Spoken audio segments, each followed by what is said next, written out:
Welcome back to the channel. Today I'm going to show you how to master modern metal music.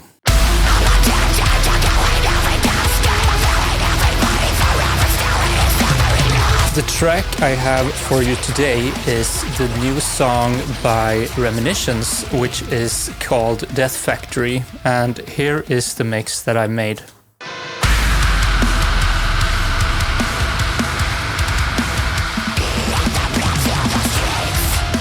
The first thing to note here when we're dealing with mastering is that we have only one stereo file. So of course how good the final product will sound is very dependent on if the mix is good or not. But assuming that you have a well-balanced and good mix, then let's get into mastering. The first step that I like to do when mastering may seem a bit counterintuitive, but I like to actually start with the loudness aspect of the master. The reason for this is that it's what is going to affect the sound the most, so to have it push into a limiter, into a clipper immediately will inform the decisions you make about EQ, about saturation, about everything later. So that's why I like to start with it. And really when I'm both mixing and mastering the same song, I'm always mixing into my final mastering limiter. Today I'm going to use Ozone 12 to master this track. I have an affiliate link in the description below, so if you want to pick up Ozone 12 maybe for the Black Friday sales that are going live soon, then please do so using my link. I would highly appreciate it. So here I've loaded up the maximizer, and this is like a combined limiter and clipper. I really like this maximizer because it's super intuitive to get the sound that you're after. You have different modes here, you have like different characteristics.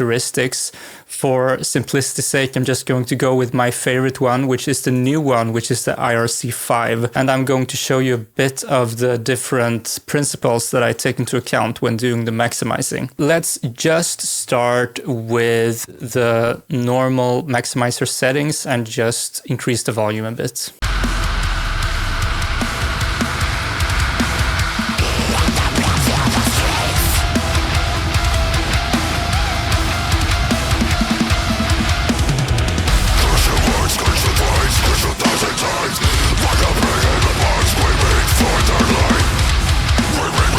So what is interesting, especially with this maximizer, is that you can really tailor how fast you want the maximizer to kick in. Like if it's over here, it's clipping essentially. So it's like going into a brick wall and there is very little transience that is being preserved. So what that will mean is that it will get super loud, but you know, the drums will lose their punch. And if you go in the other direction, it's going to be a very slow maximizer. So that means it's going to let a lot of transience through. But as you can see here, if I play a bit,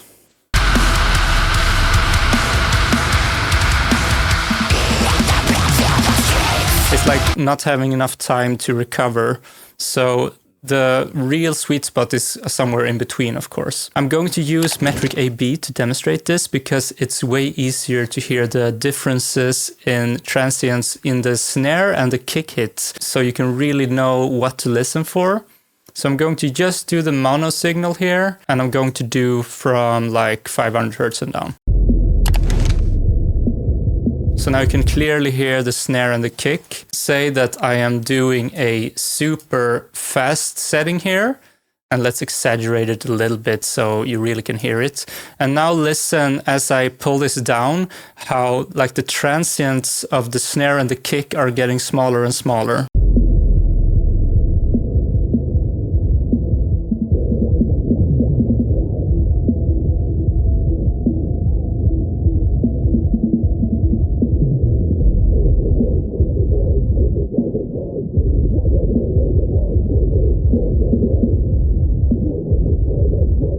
So you can hear that the snare hit in particular is coming through a lot more. And then if I increase it all the way up here,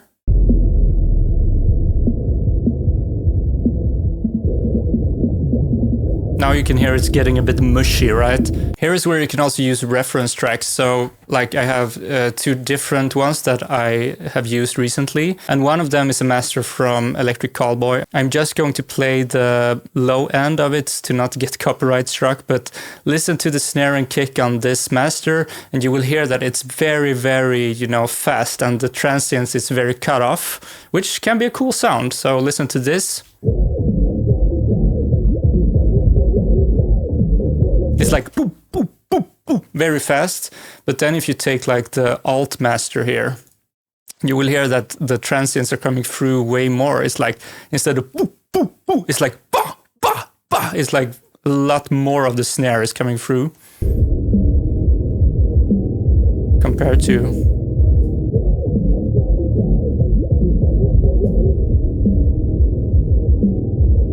So you can feel a bit what your music needs. Now, this is a quite fast deathcore track with like certain parts having blast beats and so on. So I think I'm going to lean a little bit more into a faster style transients to really have it be loud and in your face. But I still want a little bit more room to breathe than the Electric Callboy master. So let's see what we can get here.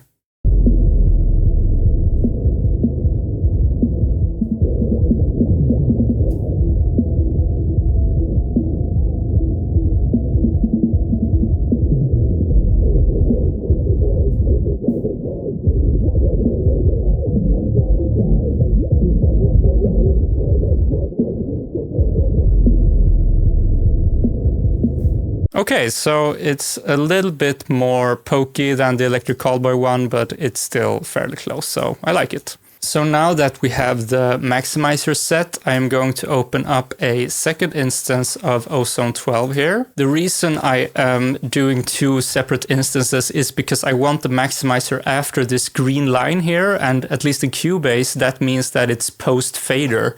So that means that after I'm done with all of my processing, I can go in and automate certain parts. Like if I want the chorus to be slightly louder, I can automate it up like half a dB, let's say. And if I want a certain part to be less loud, I can automate it down, like maybe even up to 1 dB lower. But the point is that you're doing this automation before the maximizer, so you're like pushing more or less of the mix into the maximizer, so that you're not like lowering the entire master, but you're actually getting like more pump or less pump. So it's sounding a bit better, I'd say. After the maximizer, the first step I like to do is to do some energy. So like gluing it a little bit together with compression or saturation. So I'm going to use the exciter here. And let's see what we can do. I like to do a trick which I learned from Ermin, which is to separately affect the low end from the top end. So the top end here, let's do some tape saturation. Let's solo it and see what we get.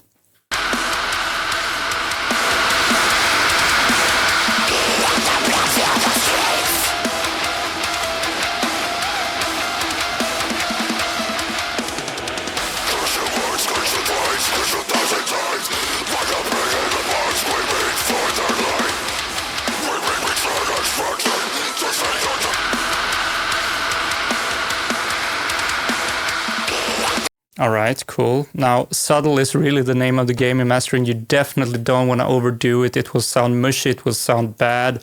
So here I'm really just going for that little bit of glue and that little bit of analog warmth. Let's see about the low end here.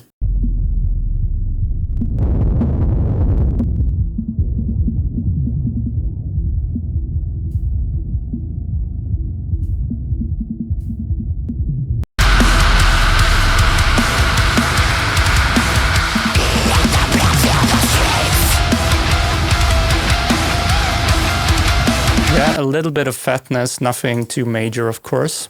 Next, let's do some compression, and I have a favorite mastering compressor from Plugin Alliance, which is the AMEK mastering compressor. And what is great about this compressor is that it affects the mid and the side channels differently. A lot of compressors can do this, but this one is really transparent and is like maintaining the transient while still leveling stuff out.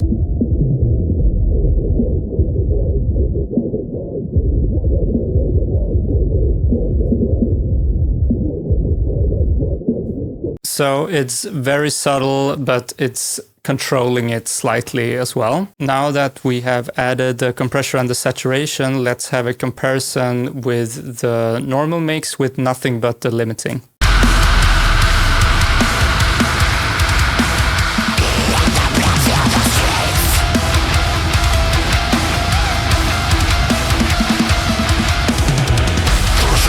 So yeah, very subtle stuff, but still it's sounding a bit fatter and really nice. Next, let's see what we can do about the EQ. And there is a super cool feature in Ozone 12, which is the Match EQ feature. How this works is that you can capture the EQ curve of masters that you really like, and then you play your own mix through this plugin, and then it will match the EQ to your reference master. Let's give it a try here.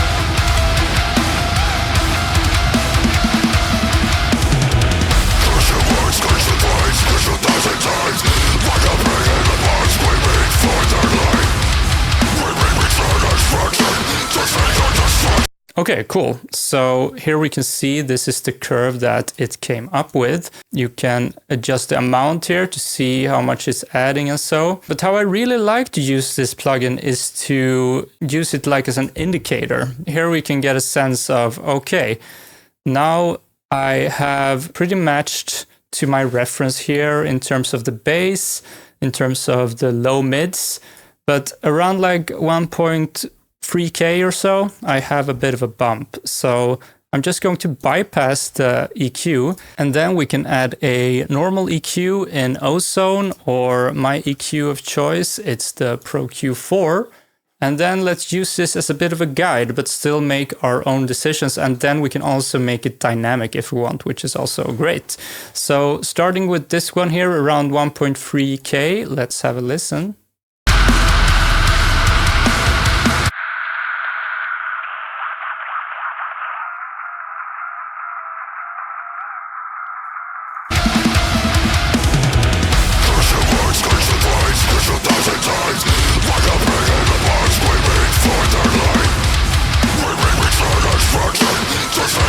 Okay, cool. And then we have something around 5K or so.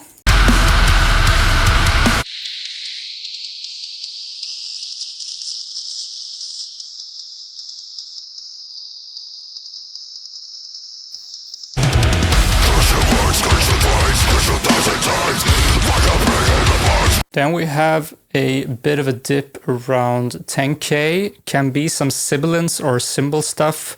And let's see what we think of that part.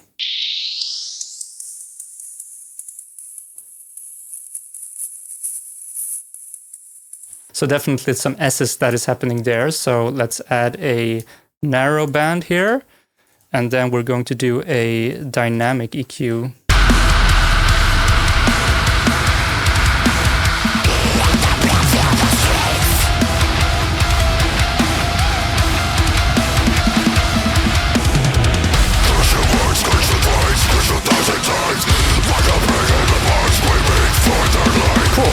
Now is the point where I would jump back into my reference tracks. I'm not going to listen to them fully now because I don't want to get copyright struck, but let's just listen to like the bass. So let's say I want the energy of this Electric Callboy song.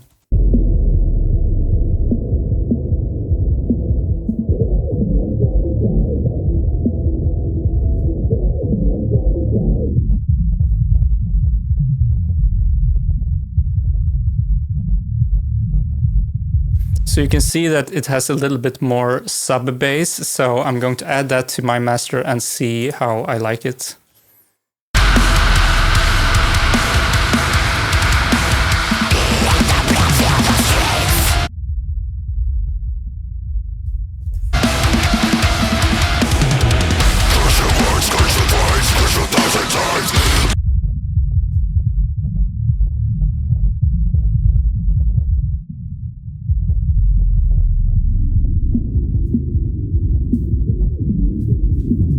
Okay, cool.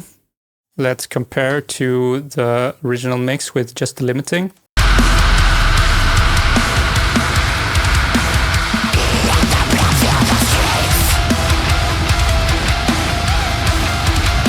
Slightly cleaned up, slightly more clear, so I really like it.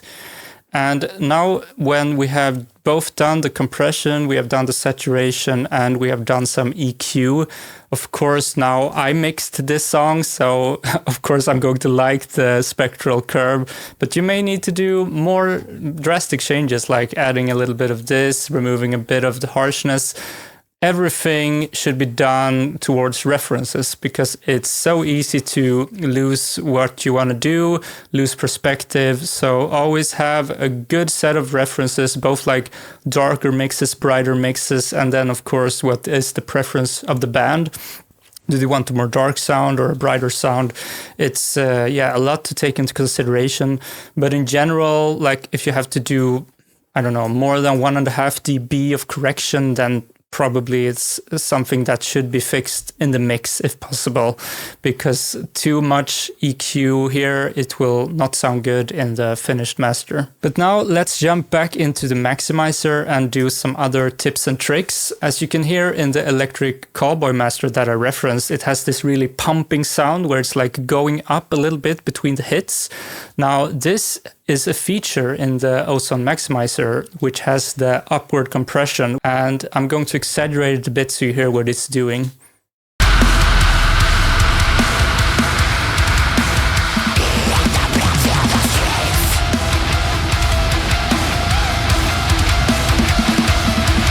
So instead of cutting the hits down, it's like raising everything else up, and it's like creating this super in-your-face sound, which I really like for this style of music. Then we also have the clip function, which is like a soft clipper before the limiter. What this is doing is that it's shaving off a little bit of the transients before the limiter.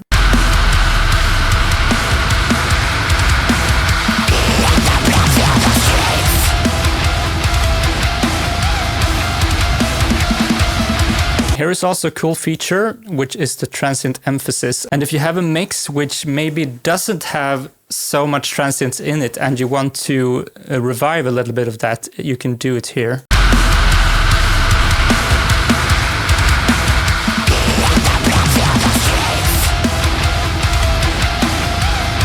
Now in my mix I already have a super pokey drum sound, so I don't want any more of that, rather I am shaving off a little bit of transients. And then let's just see level-wise where we're at, and for that I am also referencing other tracks in the similar genre.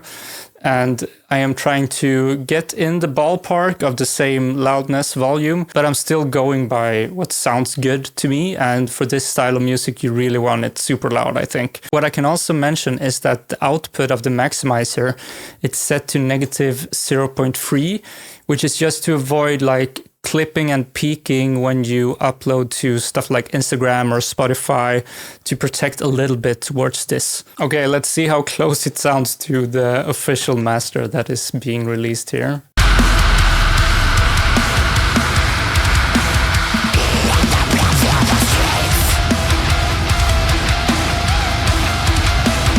Not too shabby. And the final comparison to the mix with nothing but the limiter on it.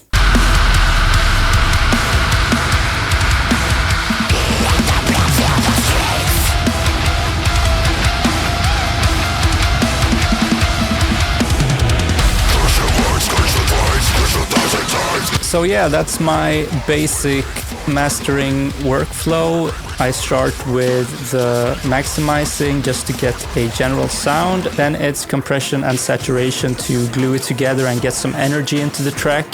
And finally, I do EQ tweaks to finalize with the maximizer again, and the final tweaks there to really dial in how the snare drum, how the kick is hitting, and so on.